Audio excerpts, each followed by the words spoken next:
আসসালামু আলাইকুম। বরাবর আমরা চলে আসছি, আমরা অনেক দূরে চলে আসছি, একটি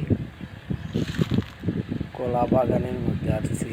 দেখেন কত সুন্দর সুন্দর নেপালি সাগর কলা। বাগানটা আমার কাছে অনেক সুন্দর লাগলো। আর আপনাদের কাছে কেমন লাগছে জানান, কবে লিঙ্ক শেয়ার করে দিন।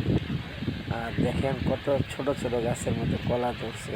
গাছ যতটুকু বড়, কলা আছে, কলার ছড়ি হচ্ছে এতটুকু বড়, 2 হাত 3 হাত বড় বড় কলা গাছ। ছড়িও 2 হাত 3 হাতের মতো লম্বা, একদম মাটির মতো লেগে আছে। ভিতরে যাইতে পারি না, বাট বাইরে থেকে ভিডিওটা করা। অনেক সুন্দর বাগান, ভালো লাগছে। ভিডিওটা দেখে ভালো লাগলে লাইক, শেয়ার, কমেন্ট করবেন সবাই। সুন্দর জিনিস, অনেক সুন্দর।